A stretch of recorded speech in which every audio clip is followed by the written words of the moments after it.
Hello everyone, मैं अभय कुमार मिश्रा आप सभी लोगों का स्वागत करता हूं आपके अपने चैनल एसडीएम क्लासेस में। आप सभी लोग कैसे हैं? आशा करता हूं आप सभी लोग अच्छे होंगे। मेरे प्यारे बच्चों, कल मैंने आपको पढ़ाया था पादपों में परिवहन और आज अपना टॉपिक है उत्सर्जन तंत्र, एक्सक्रीटरी सिस्टम पढ़ने वाले हैं। मनुष्य में उत्सर्जन किस प्रकार से होता है बच्चों, आज मैं हम आपको पढ़ाने वाले हैं। चलो देखते हैं। उत्सर्जन तंत्र, उत्सर्जन तंत्र, एक्सक्रीटरी सिस्टम, एक्सक्रीटरी सिस्टम। उत्सर्जन तंत्र किस प्रकार से होता है मेरे प्यारे बच्चों, जरा हम इसका थोड़ा सा बेसिक समझ लेते हैं पहले।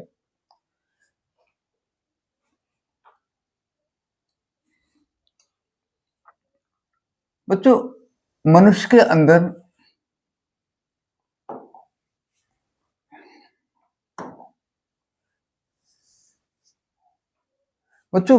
के अंदर एक आहार नाल होता है।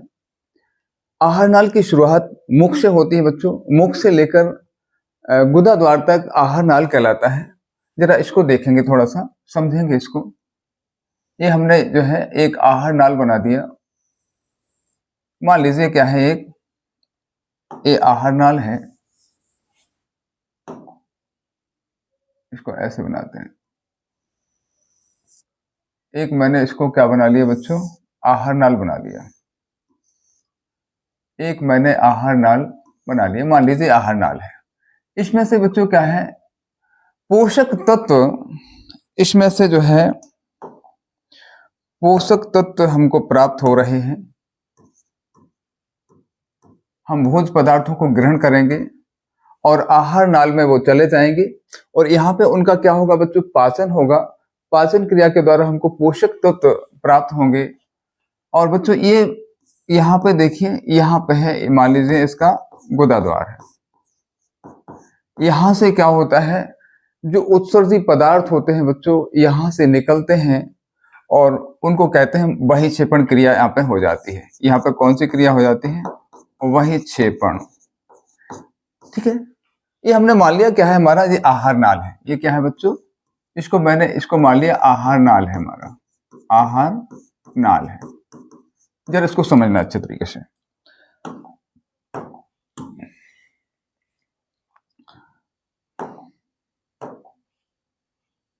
बच्चों, आहार नाल में हमको क्या प्राप्त होता है,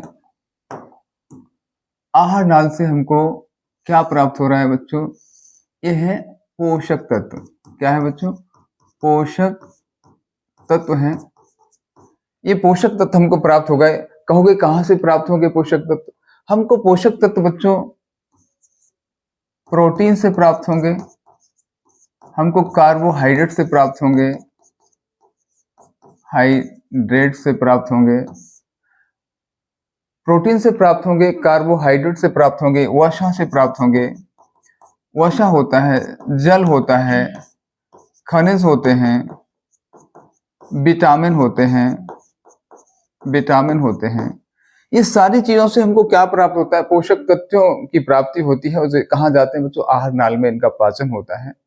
अब इसके बाद क्या होता है, जो पोषक तत्व होते हैं बच्चों, ये पोषक तत्व कहाँ जाते हैं? कहोगे ये पोषक तत्व कहाँ जाएंगे? ये बच्चों ब्लड कैपिलरीज है। ये क्या है, ये ब्लड कैपिलरीज है। क्या है बच्चों, ये ब्लड रक्त वाहिनी है। क्या है, रक्त वाहिनी है, रक्त वाहिनी है। और इस रक्त वाहिनी में क्या है, रक्त जो है इसमें बह रहा है। ये पोषक तत्व बच्चों, ये पोषक तत्व है जो कहाँ पहुंचेंगे? कहोगे ब्लड में पहुंचेंगे। ये पोषक तत्व कहाँ पहुंचेंगे? कहोगे ब्लड में पहुंचेंगे। ये सारे पोषक तत्व कहाँ पहुंचेंगे? ब्लड में पहुंचेंगे, इस रक्त वाहिनी में आ जाते हैं। इसके बाद बच्चों देखना जरा इधर, इस प्रक्रिया को देखना। ये बच्चों कोशिका है। ये क्या है, कोशिका है। ये कोशिका है।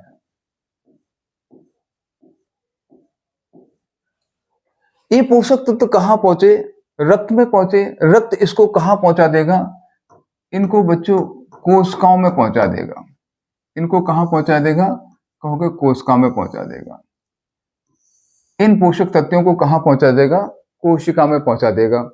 अब जो पोषक तत्व जब कोशिकाओं में पहुंच जाते हैं बच्चों, ये क्या है? सेल्स हैं। ये सेल्स हैं बच्चों। ये क्या है? सेल्स हैं। देखिए यहां पे बच्चों उपापचय की क्रियाएं होती हैं। उपापचय की क्रियाएं होती हैं। उपापचय क्रियाएं कहाँ होती हैं बच्चों? सेल्स के अंदर होती हैं। कोशिकाओं के अंदर क्या होता है? उपापचय क्रिया होती है। इसका मतलब होता है किसी चीज का निर्माण करना और विखंडन करना। ये कोशिकाएं क्या करती हैं? किसी चीज का निर्माण करना होता है और विखंडन करना। पोषक तत्व पहुंचेंगे तो वहां पे ये किसी चीज का निर्माण करेंगी, किसी चीज का विखंडन करेंगी। विखंडन किसका करेंगी? जरा देखें इसको। वहां से जब उपापचय क्रियाएं होती हैं बच्चों, तो यहाँ पर उत्सर्जी पदार्थों को बाहर निकाल दिया जाता है। यहाँ पे क्या? उत्सर्जी पदार्थों को, उत्सर्जी पदार्थ होते हैं बच्चों, यहीं पे बनते हैं, सेल्स में बनते हैं उपापचय क्रियाओं के माध्यम से। और उन उपापचय पदार्थों को, उत्सर्जी पदार्थों को फिर से कहाँ बच्चों भेज दिया जाता है? कहोगे ब्लड में भेज दिया जाता है। फिर से कहाँ भेज दिया जाता है? कहोगे ब्लड में भेज दिया जाता है। और ब्लड क्या करता है? जो भी उत्सर्जी पदार्थ, कौन से उत्सर्जी पदार्थ बनते हैं? जैसे कि अमोनिया, है ना? अमोनिया की अमोनिया की प्राप्ति होती है। अमोनिया को कहाँ भेज दिया जाता है बच्चों? उत्सर्जी पदार्थों को यहाँ पे उत्सर्जी पदार्थ है। ये उत्सर्जी पदार्थ, इन उत्सर्जी पदार्थों को कहाँ? किडनी में डाल दिया जाता है। कहाँ पर बच्चों? किडनी, वृक्क में भेज दिया जाता है।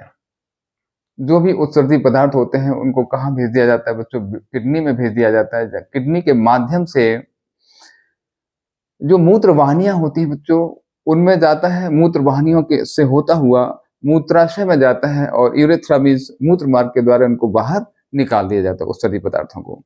उत्सर्जी पदार्थ क्या होते हैं बच्चों? यूरिया होता है, यूरिक अम्ल होता है, यूरिया होती है, अमोनिया होती है। सारे के सारे क्या होते हैं? उत्सर्जी पदार्थ होते हैं। अब इसके बारे में समझ में आ गया होगा कि अब हम पोषक तत्वों को ग्रहण करते हैं आहार नाल के द्वारा। ये पोषक तत्वों को कहाँ भेज दिया जाता है? रक्त वाहिनी, जहाँ पे रक्त है, रक्त में से कहाँ? इनको सेल्स में भेज दिया जाता है। सेल्स में उपापचय क्रियाएं होती हैं। वहां पे उत्सर्जी पदार्थों को बाहर, यहाँ पर निर्माण और विखंडन की प्रक्रिया चलती है और उसको जो है उत्सर्जी पदार्थों को पुनः ब्लड में भेज दिया जाता है। अब चूंकि जरा समझिए, जरा जो ब्लड होता है बच्चों वो किडनी में जाता है, छन्ने के लिए जाता है। ब्लड कहाँ जाता है? किडनी में छन्ने के लिए जाता है। जब किडनी ब्लड को छानती है तो वहां पे ब्लड को अलग कर देती है, शुद्ध कर देती है, छान के अलग कर देती है। और जो उत्सर्जी पदार्थ जो निकलते हैं वो किडनी उनको क्या कर देती है? बाहर कर देती है ना? चलिए बच्चों थोड़ा सा और समझते हैं हम इसके बारे में।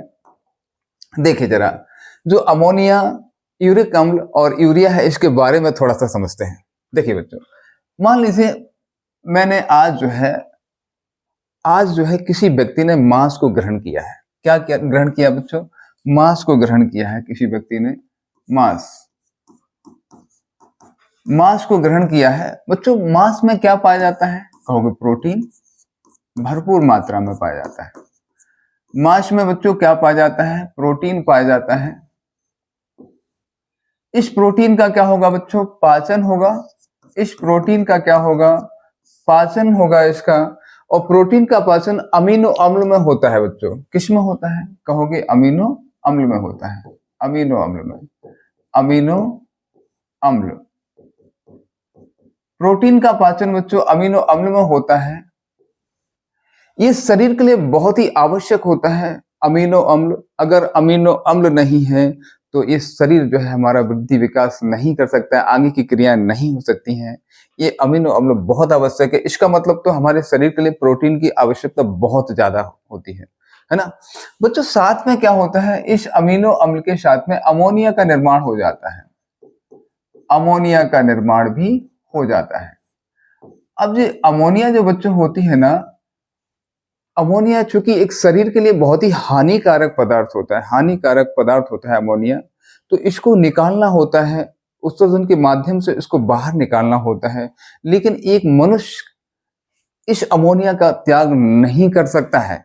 जी हाँ, क्योंकि इसको समझना जरा बच्चों, 1 ग्राम अमोनिया का त्याग करने के लिए 1 ग्राम अमोनिया का त्याग करने के लिए 500 मिलीलीटर जल की आवश्यकता होती है। कितनी कहोगे? 500 मिलीलीटर, मतलब आधा लीटर, लगभग आधा लीटर जल की आवश्यकता होती है।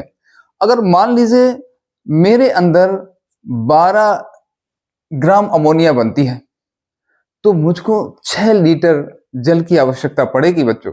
और 6 लीटर जल कोई भी व्यक्ति नहीं पी सकता है पूरे दिन में। पी सकता है क्या? कभी नहीं पी पाएगा। एक आदि व्यक्ति होगा जो 3 से और 5 लीटर के बीच जल को ग्रहण करता होगा। वैसे सामान्यतः 1.5 से 3 लीटर लोग जो है जल को ग्रहण करते हैं। बड़े मुश्किल में पी पाते हैं 3 लीटर पूरे दिन में मिला के, है ना। तो 6 लीटर बहुत ज्यादा हो जाएगा। तो मनुष्य जो है, मनुष्य एक ऐसा प्राणी है जो अमोनिया का उत्सर्जन नहीं कर सकता है। तो क्या होता है, जरा इसको देखना जरा बच्चों, क्या होता है इसमें बच्चों क्या होता है, जो अमोनिया को जो है यकृत में भेज दिया जाता है। ये कहाँ पहुंचता है बच्चों? अमोनिया यकृत में पहुंचता है। वहां पे यकृत में ये CO2 से अभिक्रिया कर लेता है अमोनिया। कहाँ पे? लीवर में बच्चों। कहाँ? लीवर, यकृत में कर लेता है। और इस अमोनिया को जो CO2 होता है बच्चों, किसमें? यूरिया में बदल देता है। किसमें बदल देता है बच्चों? यूरिया में बदल देता है। किसमें बदल देता है? यूरिया में बदल देता है। इस अमोनिया को यूरिया में बदल देता है। किसमें? यूरिया, यूरिया में बदल देता है। अब देखिए जरा, जब ये यूरिया बन जाती है बच्चों, ये यूरिया बन जाती है, जरा इसको देखें। अब क्या होता है, 1 ग्राम यूरिया का उत्सर्जन करने के लिए मनुष्य को केवल और केवल कितना? 50 ml जल की आवश्यकता ही होती है। 50 ml जल की आवश्यकता ही होती है। कहाँ? 500 मिलीलीटर की, और अब केवल 50 मिलीलीटर की आवश्यकता पड़ रही है हमको केवल। तो 50 मिलीलीटर जल हम आराम से 1 ग्राम यूरिया को त्याग कर सकते हैं। इसका मतलब यूरिया को त्याग करना हमारे लिए सरल है ना। तो बच्चों, जो यूरिया को त्याग करते हैं वो दरअसल क्या कहलाते हैं, इसको देखना जरा। जो प्राणी यूरिया को त्याग करते हैं बच्चों, यूरियोलिटिक कहलाते हैं वो। सॉरी, यूरियोटिलिक कहलाते हैं बच्चों। यूरियोटिलिक कहलाते हैं। टिलिक, लिटिक नहीं, टिलिक। यूरियोटिलिक जंतु कहलाते हैं बच्चों। क्या कहलाते हैं? यूरियोटिलिक जंतु कहलाते हैं। यूरियोटिलिक जंतु में कौन आ जाता है बच्चों? मनुष्य आ जाते हैं, मनुष्य आ जाते हैं, अन्य स्तनधारी आ जाते हैं, अन्य स्तनधारी आ जाते हैं, अन्य स्तनधारी आ जाते हैं, मनुष्य आ जाते हैं, अन्य स्तनधारी आ जाते हैं, उभयचर आ जाते हैं, उभयचर, उभयचर जैसे कि मेढक आ जाता है। इस सब के सब बच्चों किस में आ जाते हैं? उभयचर आ जाता है, जैसे कि मेढक, मेढक। ये यूरियोटिलिक जंतुओं में आ जाते हैं, जो क्या करते हैं? यूरिया का ही उत्सर्जन करते हैं। और 1 ग्राम यूरिया का उत्सर्जन करने के लिए 50 ml जल की आवश्यकता होती है। तो हम आराम से इसको कर सकते हैं, इसका त्याग, उत्सर्जन कर सकते हैं, जबकि अमोनिया का नहीं कर सकते हैं। ठीक है बच्चों, समझ में आ गया होगा। चलिए बच्चों, अब देखें, अब इस अमोनिया का उत्सर्जन सीधा का सीधा कौन कर सकता है, इसको भी देख लेते हैं जरा बच्चों। सीधा का सीधा अमोनिया का जो उत्सर्जन होता है, अमोनिया का जो उत्सर्जन सीधी तरीका से केवल जो है कर सकते हैं बच्चों, उनको कहते हैं अमोनोटिलिक। अमोनोटिलिक जंतु कहते हैं उनको। क्या कहते हैं बच्चों? अमोनोटिलिक, अमोनोटिलिक जंतु कहते हैं। अमोनोटिलिक जंतु कहते हैं। अमोनोटिलिक जंतु में कौन आएगा बच्चों? अमोनोटिलिक जंतु। अमोनोटिलिक जंतु में बच्चों जो पानी में रहने वाले जंतु होते हैं वो अमोनोटिलिक कहलाते हैं। वो दरअसल क्या है, सीधा का सीधा केवल और केवल अमोनिया का ही उत्सर्जन करते हैं। तो यहाँ पे इनको पानी की जो है कोई आवश्यकता नहीं, क्योंकि जल में ही रहते हैं, बहुत पानी होता है उनके पास। तो 1 ग्राम अमोनिया 1 ग्राम अमोनिया का उत्सर्जन ये 500 मिलीलीटर जल के माध्यम से आराम से कर सकते हैं, क्योंकि वो जल में रहते हैं, और जब जल में रहते हैं तो जल की जो है उनको क्या कमी है ना, जल में ही रहते हैं। जैसे कि हाइड्रा है, पैरामीशियम है,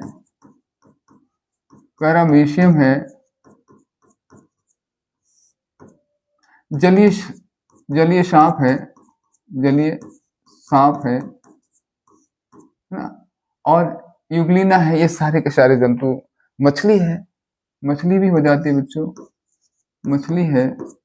इस सब के सब कैसे हैं? अमोनोटेलिक जंतु कहलाते हैं बच्चों। इस सब के सब क्या कहलाते हैं? अमोनोटेलिक जंतु कहलाते हैं। अब जरा देखिएगा, एक और रह गया अभी अपने पास। एक क्या रह गया? एक देखो, अमोनिया का उत्सर्जन हो चुका है, यूरिया का भी उत्सर्जन हो चुका है। अब यूरिक अम्ल। कुछ जंतु इस प्रकार के होते हैं जो अमोनिया को यूरिक अम्ल में परिवर्तन कर लेते हैं। किसमें कहोगे? यूरिक अम्ल में परिवर्तन कर लेते हैं पहले, और इसका उत्सर्जन वो आराम से कर पाते हैं। बच्चे क्या कहलाते हैं? ये जंतु कहलाते हैं बच्चों यूरकोटिलिक जंतु कहलाते हैं। यूरकोटिलिक जंतु कहलाते हैं। यूरकोटिलिक जंतु कौन होते हैं? जैसे कि कीट वर्ग है। जैसे कि कौन है बच्चों? जैसे कि कीट वर्ग है। कीट में क्या आ जाता है? कॉकरोच आ जाता है। इधर लिख देते हैं इसको, हम इधर लिख देते हैं बच्चों, इसको इधर लिख देते हैं। जैसे कि कीट आ जाते हैं। कीट के अंदर कौन आएगा? कहोगे कॉकरोच आ जाएगा, मच्छर आ जाएंगे, बिच्छू आ जाएगा,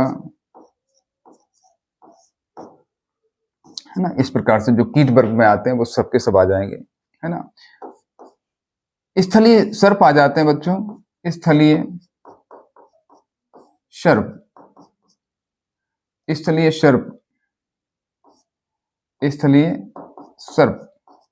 ये सब के सब क्या है?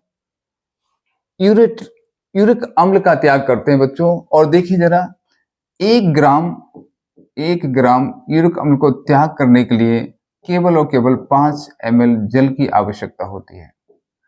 स्थलीय सर्प आ जाते हैं यहाँ पे। और क्या आ जाएगा? पक्षी वर्ग भी आ जाएगा बच्चों, पक्षी वर्ग भी आ जाएगा, पक्षी वर्ग। ये सभी के सभी क्या करते हैं? यूरिक अम्ल का त्याग करते हैं। देखिए, इनको यूरकोटिलिक जंतु कहते हैं। कॉकरोच, मच्छर, बिच्छू स्थलीय सर्प होते हैं, पक्षी वर्ग होता है। ठीक है बच्चों, आशा करते हैं समझ पाए होंगे। इनको केवल 1 ग्राम यूरिक अम्ल त्याग करने के लिए 5 ml जल की आवश्यकता होती है। 5 ml जल की आवश्यकता होती है। 5 ml जल की आवश्यकता होती है। इसमें 50 ml जल की आवश्यकता होती है।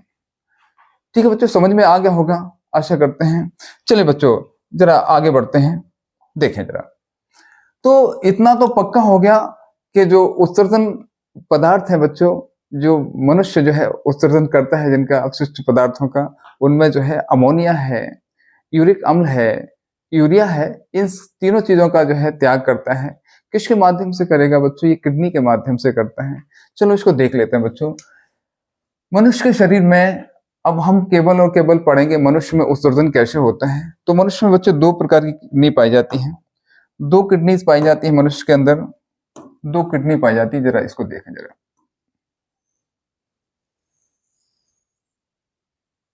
इसको देखें, जरा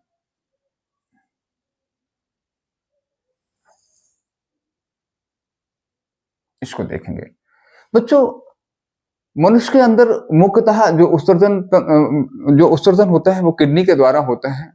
ये मुख्य उत्सर्जन अंग कहलाता है किडनी मनुष्य का। इसी के माध्यम से क्या होता है? उत्सर्जन पदार्थों का उत्सर्जन होता है। और एक वैगनी कलर की होती है किडनी।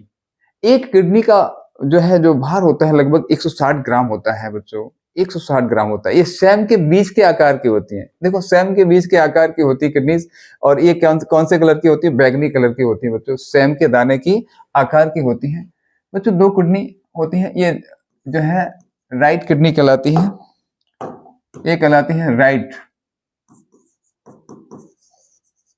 Kidney, right kidney. दायां वृक्क कहलाता है, ये लेफ्ट किडनी कहलाती है, लेफ्ट किडनी कहलाती है। ये वाया वृक्क कहलाता है बच्चों। दायां वृक्क थोड़ा सा नीचे की तरफ होता है, वाया वृक्क थोड़ा सा ऊपर की तरफ होता है। ये ऊपर होता है थोड़ा सा, और ये थोड़ा सा नीचे होता है, नीचे की तरफ होता है दायां। ध्यान रखना जरा। इसमें तो बच्चों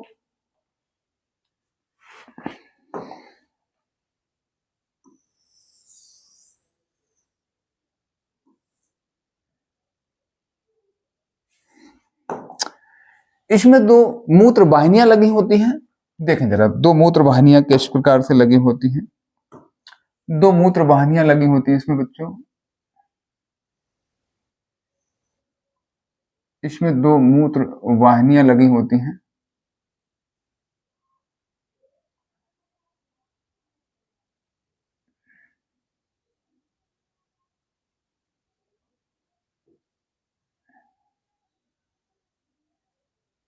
इसमें 2 मूत्र वाहिनियां लगी होती हैं।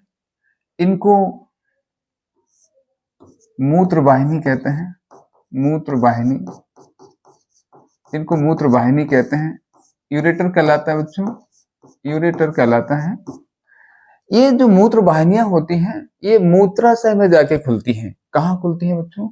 ये मूत्राशय में जाकर खुलती हैं, मूत्राशय में जाकर खुलती हैं। इसको देखना,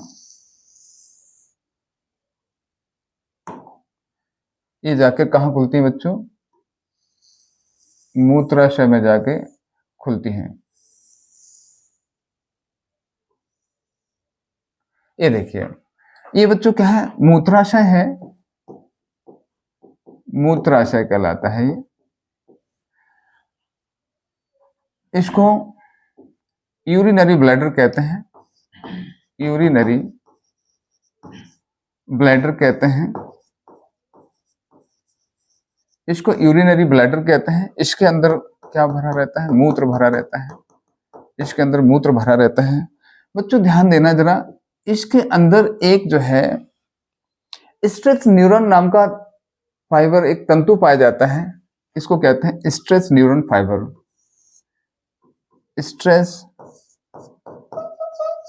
stress neuron fibre, neuron fibre कहलाता, तंतु कहलाता है बच्चों। इसका संबंध कहाँ होता है? इसका संबंध जाके सीधा मस्तिष्क से होता है, मस्तिष्क से होता है इसका संबंध। अब जो मूत्र त्याग करने की जो इच्छा होती है हमारी, यही जो है स्ट्रेस न्यूरॉन होता है, जो मस्तिष्क में इसका संबंध होता है। जो मस्तिष्क हमको सूचना देता है कि चलिए भाई, आपको मूत्र त्याग करना है। अब यूरिनरी ब्लैडर आपका भर चुका है, अब इसको बाहर निकालना है। मूत्र त्याग करने की जानकारी कौन देता है बच्चों? स्ट्रेस न्यूरॉन देता है हमको। बच्चों ये देख रहे हैं हिस्सा जो पतला वाला दिख रहा है आपको, इसको बेटा हम कहते हैं मूत्र मार्ग। इसको कहते हैं मूत्र मार्ग, इसको मूत्र मार्ग कहते हैं। यूरेथ्रा कहलाता है, यूरेथ्रा, इसको यूरेथ्रा कहते हैं, मूत्र मार्ग कहलाता है। तो इस प्रकार देखें, ये किडनीज है, ये किडनीज है बच्चों। 2 किडनी हो गई, 2 मूत्र वाहिनी, और 1 मूत्राशय, 1 मूत्र मार्ग। टोटल बुला के हमारे पास 6 उत्सर्जन अंग होते हैं, जिसमें किडनी क्या होते हैं? मुख्य उत्सर्जन अंग होता है बच्चों। आशा करते हैं आप समझ पा रहे होंगे बच्चों। अब इसके बारे में थोड़ा सा हम डिटेल पढ़ते हैं। चलिए इसको देखते हैं। ये देखिए बच्चों, इस प्रकार से किडनीज होती हैं। ये बैगनी कलर की होती हैं लगभग किडनीज। ये बायां वृक्क है, ये दायां वृक्क है बच्चों। इन किडनीज के अंदर देखिए जरा, यहाँ पे जो नीला नीला दिख रहा है, ये देखिए, इसको वायु वृक्क श्रा कहते हैं बच्चों। इसको वृक्क श्रा कहा जाता है, रीनल श्रा कहा जाता है बच्चों इसको। और जो ये दिख रहा है ना बच्चों, इसको कहते हैं, इसको देखिए, ये वायु वृक्क श्रा कहलाती है। ये वाला वायु वृक्क श्रा कहलाती है। इसको रीनल धमनी कहते हैं। इस रीनल धमनी के द्वारा इस रीनल धमनी के द्वारा इसमें अशुद्ध रुधिर प्रवेश करता है, अशुद्ध रुधिर किडनी के अंदर प्रवेश करता है। और बच्चों जो वृक्कशिरा रीनल शिरा कहलाता है, इसमें से क्या होता है, जब इसका जो है जी ब्लड का अल्ट्रा फिल्ट्रेशन कर देता है, जब इसका जो है परानिष्कासन कर देता है बच्चों, इसको छान देता है, तब जाके ये जो वृक्कशिरा होता है इसको रीनल शिरा कहा जाता है। यहाँ से शुद्ध रुधिर शरीर में चला जाता है। कहाँ चला जाता है बच्चों? शरीर में चला जाता है। यहाँ से अशुद्ध रुधिर प्रवेश करता है किससे? रीनल धमनी से। और जब इसको ये अल्ट्रा फिल्ट्रेशन कर देता है इसके बाद ये शरीर में किसके माध्यम से कहोगे? वृक्कशिरा के माध्यम से। वृक्कशिरा मीन्स रीनल शिरा कहलाता है बच्चों, किडनी शिरा कहलाता है ये। और कहाँ? शुद्ध रुधिर शरीर में चला जाता है।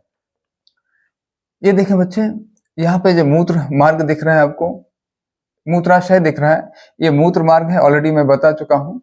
और ये जाके शिश्न में खुलता है, ठीक है ना। और इसको देखेंगे आप, ये किडनीज हैं दो हमारे पास, वाया वृक्क, दाया वृक्क। दाया वृक्क थोड़ा सा नीचे होता है, वाया थोड़ा ऊपर होता है।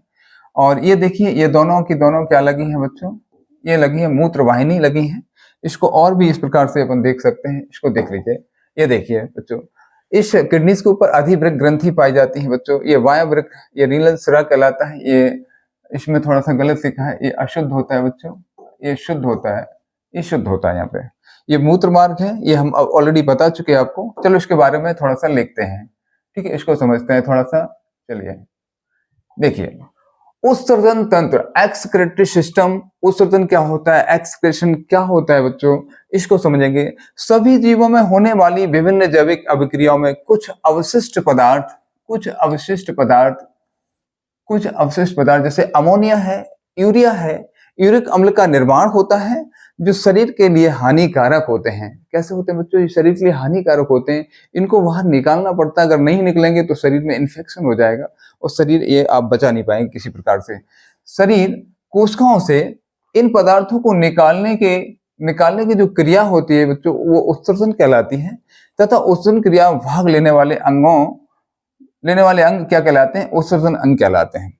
मनुष्य में उत्सर्जन कैसे होता है, एक्सक्रीशन इन ह्यूमन बीइंग कैसे होता है बच्चों? देखें, हमारे शरीर में CO2 तथा यूरिया दो मुख्य अवशिष्ट पदार्थ पाए जाते हैं। कौन कौन सा बच्चों? एक CO2 पाया जाता है, एक यूरिया हमारे शरीर में, जो मानव शरीर में होता है बच्चों, पाया जाता है। उत्सर्जन तंत्र शरीर के अवशिष्ट पदार्थों का संग्रह तथा निष्कासन करता है, संग्रह भी करता है और निष्कासन भी करता है। मनुष्य का मुख्य उत्सर्जी अंग वृक्क होता है बच्चों। क्या होता है? वृक्क होता है। तथा मनुष्य में निम्नलिखित 6 उत्सर्जी अंग पाए जाते हैं, अभी मैंने आपको बताया फिगर के माध्यम से। जबकि यकृत क्या करता है? यकृत अमोनिया को यूरिया में परिवर्तित कर देता है, बदलकर उत्सर्जन क्रिया में महत्वपूर्ण भूमिका निभाता है। कौन? यकृत, लिवर। जी हाँ, ये लिवर में ही क्रिया होती है कि अमोनिया को किसमें बदल दिया जाता है? यूरिया में, CO2 के माध्यम से बदल दिया जाता है। चलिए आगे देखें। मनुष्य के उत्सर्जी अंग निम्नलिखित हैं। वृक्क देखें बच्चों, किडनीज 2 होते हैं। मूत्र वाहिनियां कितनी होती हैं? 2 होती हैं। एक मूत्राशय होता है, एक मूत्र मार्ग होता है। टोटल मिला के 6 अंग होते हैं, उत्सर्जी अंग 6 होते हैं। और देखा जाए तो मुख्यतः 4 कह सकते हैं आप, ठीक है ना, 4 कह सकते हैं। जैसे कि वृक्क हो गया, मूत्र वाहिनी हो गई, मूत्राशय, मूत्र मार्ग, ठीक है। अब चलो वृक्क के बारे में पढ़ते हैं बच्चों। वृक्क किडनी क्या होते हैं? मनुष्य में 2 वृक्क एक जोड़ी होते हैं। इनका आकार स्वयं के बीज के आकार का होता है। ऑलरेडी मैं बता चुका हूं आपको इनका आकार कैसा होता है। देखिए, स्वयं के बीज के आकार का होता है बच्चों, स्वयं के बीज के आकार का होता है, स्वयं के बीज के आकार का होता है। और कलर वैगनी होता है बच्चों। कलर कैसा होता है? वैगनी होता है। ये उदर गुहा में कशेरुक दंड रीढ़ की हड्डी होती है कि दोनों ओर लटके रहते हैं बच्चों। दोनों ओर रीढ़ की हड्डी के अगल बगल लटके रहते हैं, स्थित होते हैं।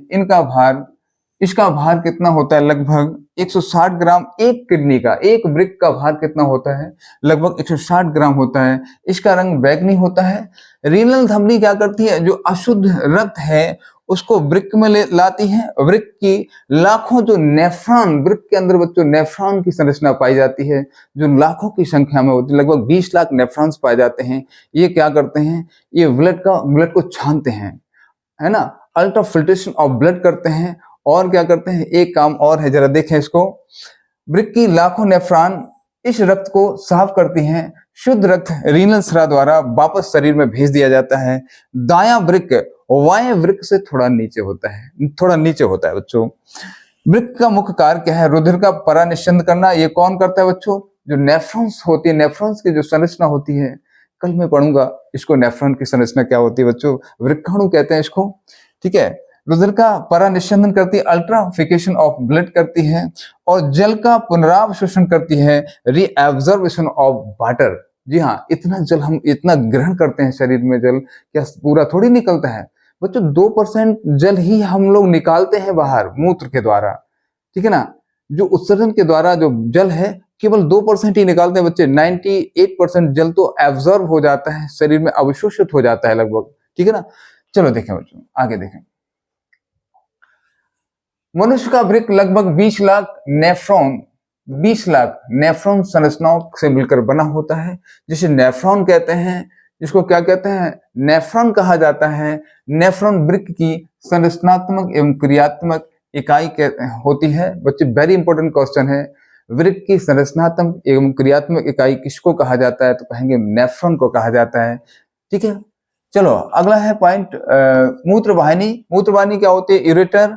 ये वृक्क से निकलकर मूत्राशय तक जाती है। ये वृक्क से निकलकर कहाँ जाती है? देखो एक बार फिर से देखें, ये वृक्क से निकलकर, ये देखिए वृक्क से निकलकर कहाँ जाती है? वृक्क से निकलकर कहाँ जाती है? मूत्राशय में जाती है बच्चों। ये देखिए दोनों, ये मूत्राशय है, ठीक है। ये वृक्क से निकलकर कहाँ जाती है? मूत्राशय में जाती है। इसकी भित्ति में कृमाकुंचन पाया जाता है, जिसके फलस्वरूप मूत्र आगे को बढ़ता है। कृमाकुंचन गति के कारण क्या होता है? मूत्र ऑलरेडी अपने आप ही कैसा होता है, आगे को बढ़ता चला जाता है।